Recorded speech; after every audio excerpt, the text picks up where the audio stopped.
You want to know how I learned humans are completely insane? Let me tell you about the 47 cycles I spent drifting in the void, waiting to become space dust. Just your typical Tuesday, if you happen to be Krexx-Delta-Nine, chief engineer of a mining vessel that decided to spontaneously develop an existential crisis. The Nebula Runner, my home for the past decade, have been doing what mining ships do best, finding valuable minerals in places no one else wanted to look. Until the day our quantum drive decided it preferred being quantum soup. One moment we were scanning an asteroid field in the outer reach. The next moment we were stranded in the cosmic equivalent of a parking lot with no exits. "Captain," I'd said, watching the readouts go from optimistic green to pessimistic red to outright apocalyptic purple.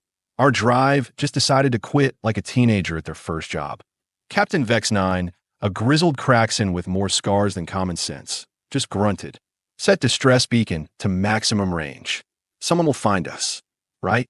Someone. In the most remote section of the galaxy, where even pirates avoided coming because it was too boring. I estimate our chances of rescue at roughly the same as finding a friendly tax collector. The first cycle passed. Our crew of 32 split into groups based on species compatibility. We had Kraxans like myself, some Felix, 9 navigators, a few Gorthan mechanics who actually knew what they were doing with the drive, and one very confused Zilani chef who kept insisting the food processors would last longer if we all just ate less. Solid advice from someone whose species survives on photosynthesis. HFY cycle 10, we'd settled into what I like to call productive despair. We managed to conserve power by shutting down non-essential systems. Turns out entertainment consoles qualify as essential when you're staring at the same bulkheads for weeks. Who knew? The Gorthan mechanics, bless their 4 hearts, kept trying to fix the quantum drive.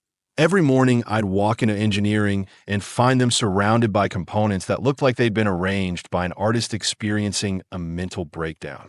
"Any progress, Grunk?" I'd ask our chief mechanic, a being so massive he had to duck through every doorway on the ship. "Well," Grunk would rumble, his voice making the deck plates vibrate. "I have successfully determined that the drive is definitely broken." Brilliant. Absolutely brilliant. Maybe we should promote him to Admiral. Cycle 20 came and went. The Felix navigators started a betting pool on which parts of the ship would fail next. Life support was the favorite at 3-to-1 odds. Morale was so low it had started tunneling through the hull.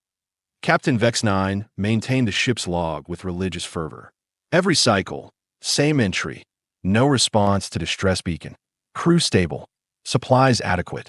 I suspect future archaeologists will use his logs as proof that insanity travels faster than light. HFY cycle 30. Things got interesting. We detected another ship. "Contact bearing 273 Mark 6, announced Thel Prime, our navigation officer, with the sort of excitement usually reserved for discovering your sworn enemy, has spontaneously combusted. They're actually responding to our beacon." The bridge erupted in celebrations that would make a supernova jealous. Creatures were hugging, clicking, whistling, and in the case of our Zilani chef, photosynthesizing with extreme enthusiasm. "Opening channel," Thel Prime said, his antennae quivering with anticipation. Static. Then a voice crashed through our speakers like a meteor through peaceful sleep. "This is the ship Persistence out of Earth Alliance territory. We read your distress call. Stand by for boarding procedures. Earth. Alliance.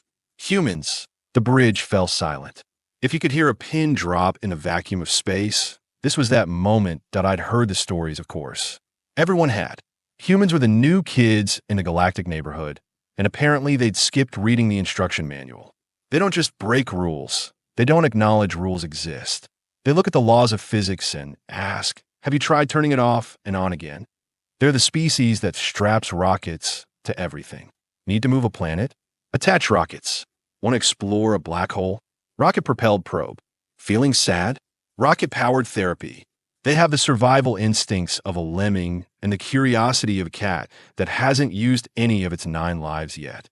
"They're not actually going to help us, are they?" asked Vex-9, his voice carrying the tone of someone who's just realized they have signed up for the wrong apocalypse. That I pulled up what little information we had on humans in our database. According to this, they have a prime directive about helping ships in distress. Also, they apparently consume poison for pleasure. think going faster equals more safety, and believe that the best solution to any problem is applying more force. That's terrifying, Vex-9 said. Wait, there's more. They have only been spacefaring for 2 of their centuries, and they have already established trade routes with species that took millennia to achieve the same.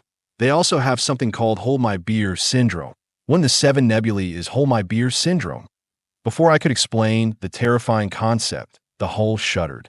They were docking, actually docking, without proper protocols, without requesting our docking specifications, without anything that made sense. They are just ramming the airlock, Fel Prime said, his translator struggling with his species' expression of utter disbelief. 0.5 minutes later, the airlock cycled open, and 3 humans stepped aboard. The first one was tall, with pale skin and hair the color of a washed-out star. She wore what appeared to be military attire, covered in pockets. So many pockets. What could anyone possibly need that many pockets for? "Captain," she called out, her voice carrying through the ship like a sonic weapon set to polite. "I'm Commander Alex Torres of the Persistence. We got your SOS. What's the situation here?" Vex-9 stepped forward, his translator working overtime with his native throat clicks. "Our quantum drive failed 37 cycles ago. We have been adrift with no propulsion capability." The human called Torres nodded like this was a perfectly normal Tuesday. "Quantum drive failure. Classic. My chief engineer, Jake, says those models are notorious for cascade failures in the Q field generators. Did you try recalibrating the harmonics?" "Did we try?" I stared at this insane creature. We had Gorthan mechanics, beings who built their first starships when humans were still figuring out fire, and she was casually diagnosing our problem like it was a common cold. The second human, a shorter one with darker skin and hair cropped close to the scalp, grinned. "I'm Chief Engineer Jake Morrison. Mind if I take a look at your drive room? We might be able to get you up and running in no time." Grunk, our chief mechanic, practically vibrated with professional indignation. "With respect, human, we have been working on this problem for great." Jake was already moving toward engineering. "Love a good challenge. Hope you don't mind if I use some unconventional methods." The third human hung back, wearing some kind of medical uniform.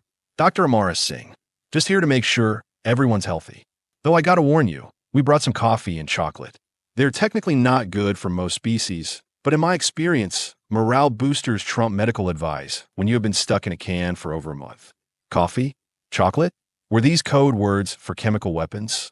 Torres continued with her assessment, asking questions that actually made sense.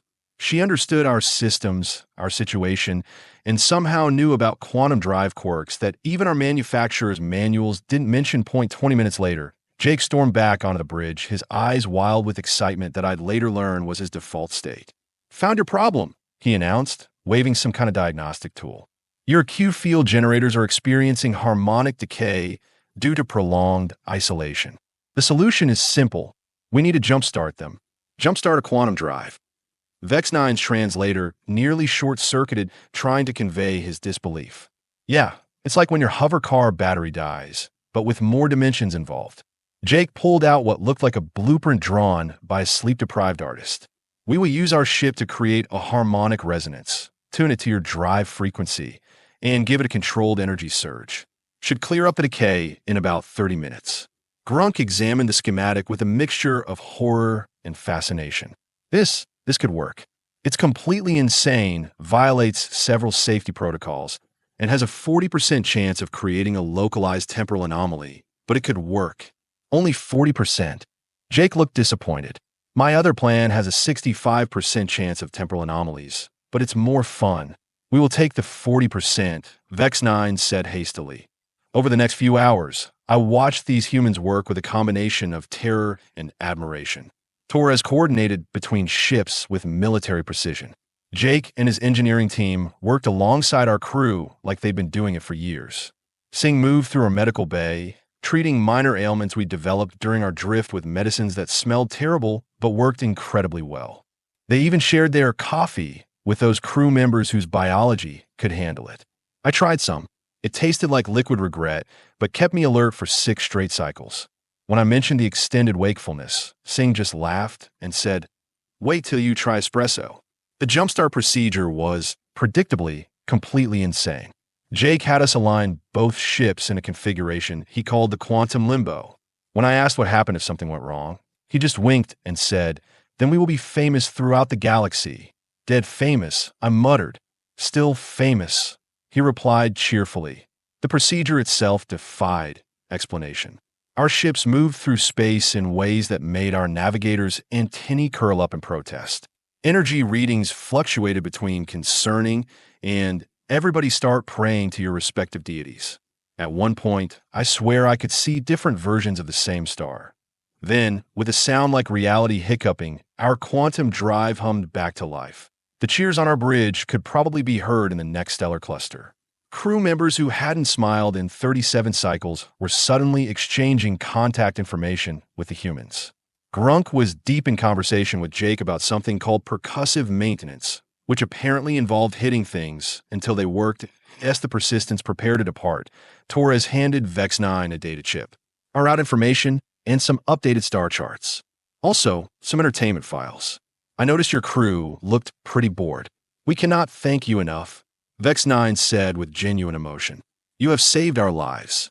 Torres shrugged like she'd just returned a borrowed tool. "That's what we do. Ships help ships. People help people. The universe is big enough that we all need friends out here." As the humans returned to their ship, I couldn't help asking Jake one last question. "Why do you do this? Your species has only been spacefaring for 2 centuries. Why care about helping others?" Jake paused at the airlock and grinned. "You know what we learned really early in our space program? When you are out here, floating in the biggest, darkest, most dangerous thing we know exists, species doesn't matter. Helping each other isn't just the right thing to do. It's the only logical response to the universe's complete indifference to whether we live or die." He stepped through the airlock, calling back, "Besides, today you, tomorrow me, right?" The persistence pulled away with more grace than it had arrived. Within minutes, they were accelerating toward their own destination. Before they jumped to FTL, Torres sent one last message: "Safe travels, Nebula Runner. And remember, if you ever need help, just call for humans. We are the species that can't mind our own business." As their ship disappeared in a flash of accelerated particles, I found myself actually hoping we'd meet again. Maybe humans weren't so insane after all. Or maybe they were, and I was starting to catch their particular brand of madness. Either way, for the first time in 37 cycles, the future looked bright, but my story with humans was far from over. In fact, it was just beginning, and the next chapter would be even more insane. Because 3 cycles later, while celebrating our rescue at the near station, I would receive a message that would change everything. A message that would lead me to work alongside these crazy humans on missions that made jump-starting a quantum drive look like basic maintenance. And that's when I would truly learn just how deep the rabbit hole of human insanity goes. 0.3 cycles after a rescue. While I nursed my 5th cup of what humans call coffee at the orbital station Gamma 7, my console pinged with an encrypted transmission. Military grade. The kind that makes your scales stand on end. Krexx-Delta-Nine. The hologram flickered to life. Admiral Torres, looking like someone had replaced her skeleton with pure stress. Commander Torres? Admiral Torres? The promotion was visible in her exhausted expression. "We need you. There's a situation that requires someone with your unique experience." Unique experience? I'd fixed mining rigs with duct tape and profanity. What kind of situation? The kind where we have accidentally created a wormhole in the middle of the Krixar Empire's capital system and need someone who understands quantum mechanics to unaccidentally it. I took a long drink of coffee. Still tasted like regret, but now it felt appropriate. How does one accidentally create a wormhole? Jake was trying to upgrade our FTL drive. Added some Xanathi crystals to the power matrix. Ran a test. And now there's a giant tear in space-time above New Krixar that's pulling in space debris like a cosmic vacuum cleaner on steroids. Of course it was Jake. The Krixan defense fleet wants us to either fix it immediately or become part of their memorial to victims of human stupidity. I suspected that memorial already had several wings. The persistence picked me up within the hour. The crew greeted me like family, which should have been my first warning. Humans don't treat you like family unless they are about to ask you to do something incredibly stupid. Jake intercepted me in the corridor. "Krexx, buddy, we need your quantum field expertise. I have got theories, but you have got practical mining experience with unstable fields." Jake, creating wormholes isn't mining. Have you seen this wormhole? It's mining the fabric of reality. Jake led me to the science lab, where equations covered every surface. Even the coffee maker had formulas on it. Dr. Singh was there, looking at readings that would make most species' brains melt. The wormhole's expanding, she explained. Mathematical models suggest it will consume the planet in 72 hours. That's specific. Jake calculated it while apologizing to the Krixar ambassador. In the center of the room, a hologram displayed the anomaly. It pulsed like a giant eye, surrounded by debris that spiraled inward with hypnotic precision. We have tried reverting the frequency, Torres said, entering the lab, matching the original test parameters, even theoretical solutions from the Galactic database. And we made it angrier. Wormholes don't have emotions. This one sends angry space weather, Singh noted. Yesterday, it launched a micrometeor shower that spelled go away in Krixar. Jake waved his hands excitedly. But I had a breakthrough. What if we don't close it? What if we move it somewhere less populated? Move a wormhole, I repeated slowly. Like furniture. Exactly. Cosmic furniture.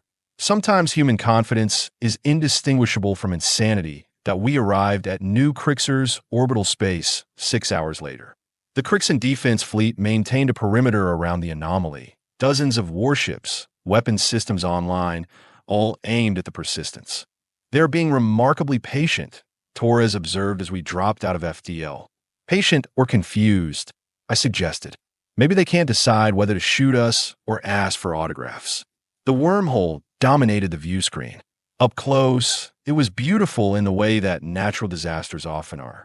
Ribbons of twisted spacetime created aurora effects around its edges. Ship's debris orbited it like tiny moons, picking up multiple distress beacons, reported Ensign Lisa Park from communications. 3 civilian vessels caught in the gravity well. Can we help them? We are technically not supposed to make it worse, Torres said diplomatically. When has that ever stopped us? Jake was already running simulations. I say we build a space lasso. A what now? Space lasso. We use our tractor beams, create a resonance chain with the defense fleet's tractor systems, lasso the ships, and yank them free. I translated this to standard operations manual language. He wants to create a dangerous chain reaction that might either save 3 ships or turn them into wormhole appetizers. I vote space lasso. Singh raised her hand.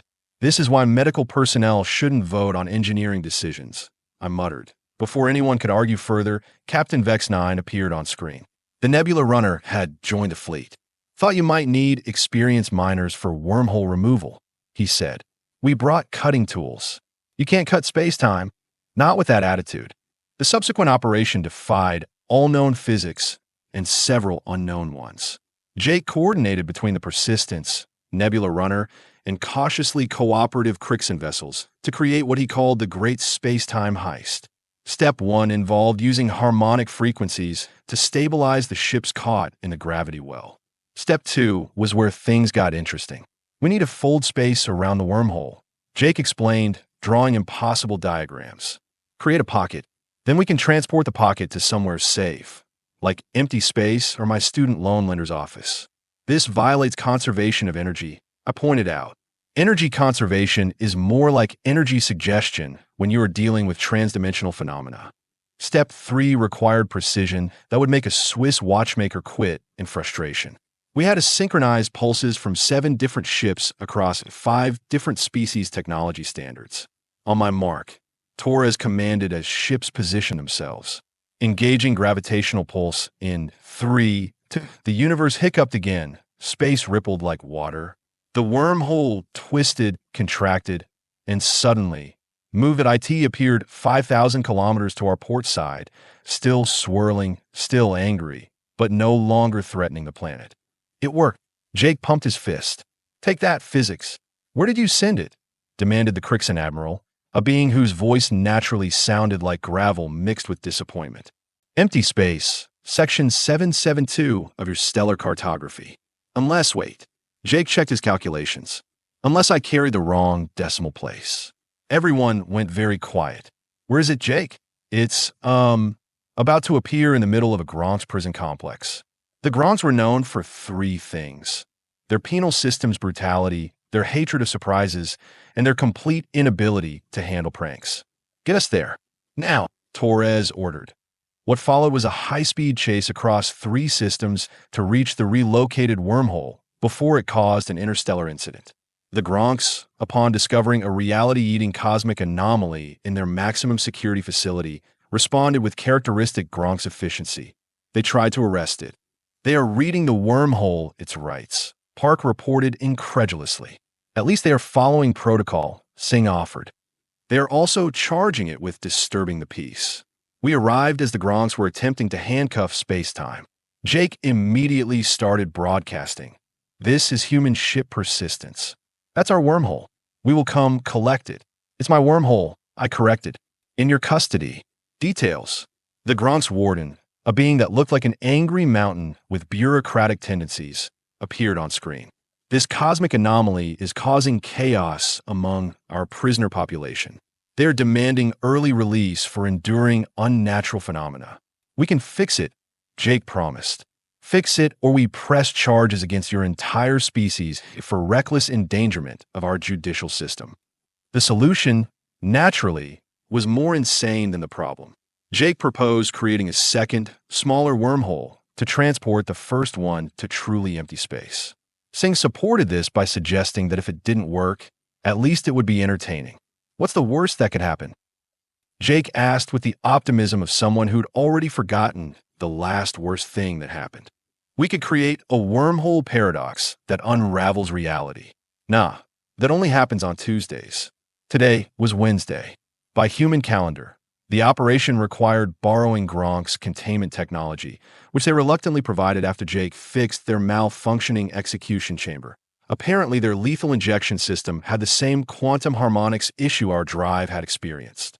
"This is either the stupidest or most brilliant plan ever," Vex-9 commented as we prepared. "With humans, it's usually both. I'd learned to accept this duality." The procedure was, words fail to describe the procedure accurately. Imagine trying to fold a fitted sheet while riding a roller coaster through a laundromat staffed by caffeinated squirrels. But it worked.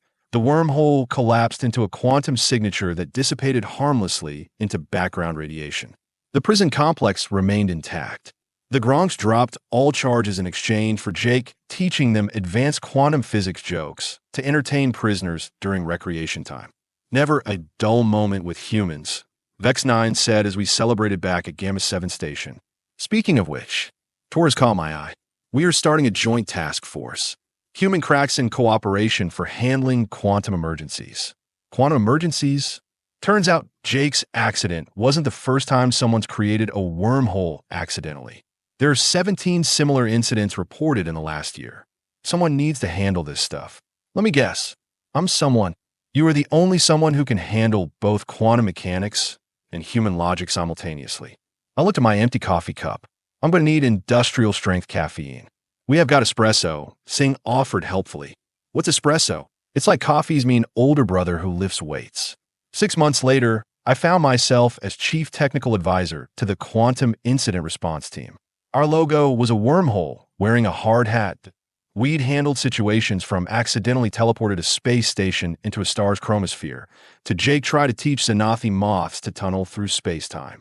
Each incident reinforced the same truth. Humans were catastrophically innovative, and the universe needed someone to keep their brilliant stupidity from ending reality. "Krexx," Torres called from the command center of our new headquarters. "We have got a situation.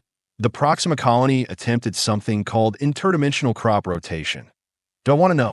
Probably not, but they have grown 50-foot interdimensional corn, and it's achieving sentience." I drained my espresso. Singh was right. It was coffee's mean older brother, and headed to the shuttle bay.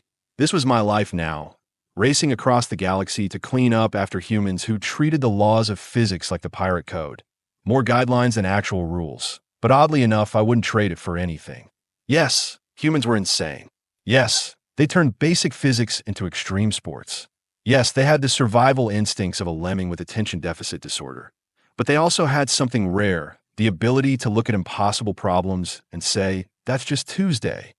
And if space needed someone crazy enough to think wormholes were manageable problems, well, What better species than one that drinks poison for pleasure and uses rockets to solve personal problems? As the shuttle launched toward the Proxima Crisis, Jake bounded in with his latest theory. Krexx, what if interdimensional corns trying to communicate the secrets of parallel agriculture? Jake, please tell me you didn't teach them to create crop circles. Of course not. He paused. But what if they learned on their own? And this is actually first contact. I sighed and checked my quantum stabilizer kit. Whatever waited at Proxima, at least it wouldn't be boring. Just remember the protocols, Jake.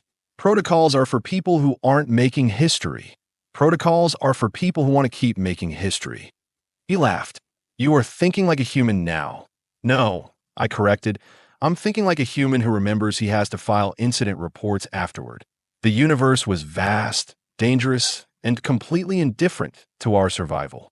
But with humans around, at least it wasn't boring. And somewhere between the coffee addiction, the endless crises, and the complete disregard for doing things safely, I found something worth fighting for. A crew of insane problem solvers who showed up when space needed them most. Even if they sometimes created the problems they needed to solve. Especially then. After all, humans had taught me their most important lesson. In space, the only thing more dangerous than the universe itself was getting bored. And with this crew, boredom was as rare as a functioning quantum drive on the first try.